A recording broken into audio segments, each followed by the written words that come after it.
ಮನೆಗಳಲ್ಲಿ ಇಲಿಗಳ ಹಾವಳಿ ಅಷ್ಟಿಷ್ಟಲ್ಲ.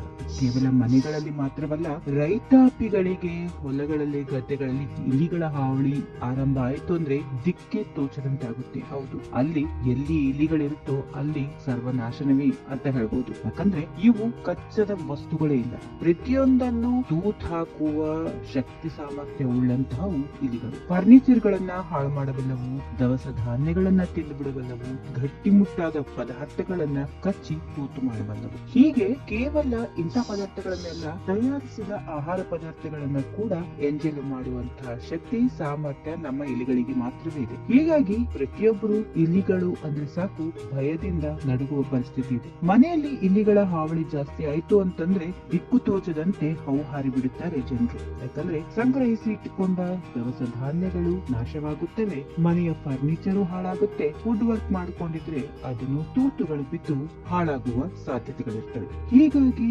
ಪ್ರತಿಯೊಂದು ವಸ್ತುವು ಇಲಿಗಳ ಕಾಟ ತಪ್ಪಿದ್ದಲ್ಲ ಅಂತ ತಿಳ್ಕೋಬೇಕು. ಮನೆಯಲ್ಲಿ ಇಲಿಗಳು ಓಡಾಡ್ತಿವೆ ಅಂದ್ರೆ ಸಾಕು, ಆ ಮನೆ ಯಜಮಾನರಿಗೆ ಒಂದು ಕ್ಷಣವೂ ನೆಮ್ಮದಿ ಇರಲ್ಲ. ಹಾಗಿರುವಾಗ ಕೆಲವು ಮನೆಮದ್ದುಗಳಿಂದ ನಾವು ಇಲಿಗಳ ಕಾಟದಿಂದ ದೂರ ಸರಿಬಹುದು. ಇನ್ನು ಮುಖ್ಯವಾಗಿ ನಾವು ತಿನ್ನುವ ಆಹಾರ ಪದಾರ್ಥಗಳಿಗೆ ಇಲಿ ಬಾಯಿ ಹಾಕಿ ಎಂಜಲು ಮಾಡಿದಾಗ ನಮಗೆ ಎಲ್ಲಿಲ್ಲದ ಸಂದೇಹಗಳು ಉಂಟಾಗುವುದು ಸಹಜ. ಯಾಕಂದ್ರೆ ಇನ್ನಿತರ ಸಾಂಕ್ರಾಮಿಕ ರೋಗಗಳು ಈ ಎಂಜಲುಗಳಿಂದ ಹರಡುತ್ತವೆ ಅನ್ನೋದು 100% ಸತ್ಯವಾಗಿದೆ. ಟೈಫಾಯ್ಡ್ ನಂತ ಕಾಯಿಲೆಗಳು ಕೂಡ ಬರುವ ಸಾಧ್ಯತೆಗಳು ಇವೆ ಎಂದು ಹೇಳುತ್ತಾರೆ ವೈದ್ಯರು. ಹಾಗಾದ್ರೆ ಮನೆಯ ಮದ್ದುಗಳನ್ನ ಉಪಯೋಗಿಸಿ ನಾವು ಇಲಿಗಳನ್ನ ಹೇಗೆ ದೂರ ಮಾಡಬಹುದು ಅಂದ್ರೆ, ಮೆಣಸು ಅಂದ್ರೆ ಇಲಿಗಳಿಗೆ ತುಂಬಾ ಭಯವಂತೆ. ಮೆಣಸನ್ನ ಸಣ್ಣ ಪುಡಿ ಮಾಡಿಕೊಂಡು ಹೆಚ್ಚು ಇಲಿಗಳು ಓಡಾಡುವ ಸ್ಥಳದಲ್ಲಿ ಈ ಪುಡಿಯನ್ನ ಹಾಕುವುದರಿಂದ ಅವು ಆ ಘಾಟಿನ ವಾಸಿಗೆ ಕ್ರಮೇಣ ಕಡಿಮೆಯಾಗಿ ಮನೆಯಿಂದ ದೂರ ಸರಿಯುತ್ತವಂತೆ. ಇನ್ನು ಎರಡನೇ ಟಿಪ್ ಏನಪ್ಪಾ ಅಂದ್ರೆ ಬೆಳ್ಳುಳ್ಳಿಯನ್ನು ತೆಗೆದುಕೊಂಡು ಚೆನ್ನಾಗಿ ಜಜ್ಜಿ ಒಂದು ಗ್ಲಾಸ್ ನೀರಿನಲ್ಲಿ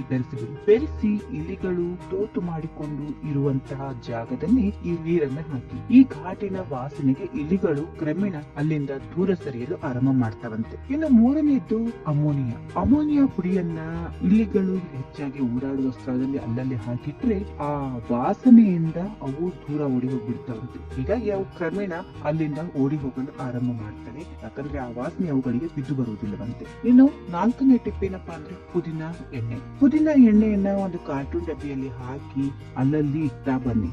ಹೀಗೆ ಈ ಕಾರ್ಟೂನ್ ಬಾಕ್ಸ್ ನಲ್ಲಿ ಅಲ್ಲಲ್ಲಿ ಹಾಕಿ ಈ ಪುದೀನ ಎಣ್ಣೆಯನ್ನ ಸಿಂಪಡಿಸಿ ಇಟ್ಟುಬಿಡಿ ಸಾಕು. ಆ ಪುದೀನ ಎಣ್ಣೆಯ ಘಾಟು ವಾಸನೆಗೆ ಇಲಿಗಳು ಮಟ್ಟಮಾಯವಾಗುತ್ತವೆ ಎಂದು ಹೇಳುತ್ತಾರೆ ತಜ್ಞರು.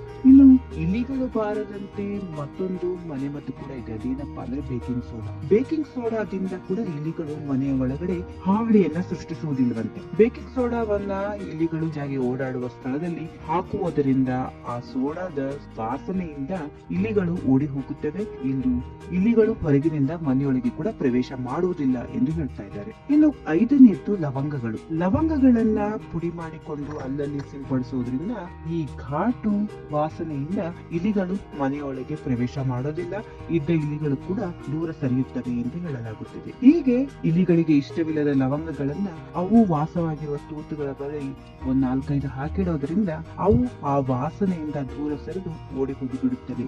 ಈಗ ಹೇಳಿರುವ ಟಿಪ್ಪುಗಳಲ್ಲಿ ಯಾವ್ದಾದ್ರೂ ಒಂದು ಫಾಲೋ ಆದ್ರೂ ಕೂಡ ಸಾಕು, ನಿಮ್ಮ ಮನೆಯಿಂದ ಇಲಿಗಳು ದೂರ ಸರಿಯೋದ್ರಲ್ಲಿ ಸಂದೇಹ ಇಲ್ಲ. ಇಲಿಗಳ ಹಾವಳಿ ತಕ್ಷಣ ಕಡಿಮೆ ಮಾಡಿಸ್ಕೋಬೇಕು ಅಂದ್ರೆ ಈ ಮನೆಮದ್ದುಗಳನ್ನ ಉಪಯೋಗಿಸಿ ಸಾಕು. ಇಂಥ ಒಳ್ಳೆ ವಿಷಯಗಳನ್ನ ನೀವು ಒಬ್ಬರೇ ತಿಳಿದುಕೊಳ್ಳೋದಿಲ್ಲ, ನಿಮ್ಮ ಸ್ನೇಹಿತರೊಂದಿಗೂ ಶೇರ್ ಮಾಡೋದನ್ನ ಮರೆಯಬೇಡಿ.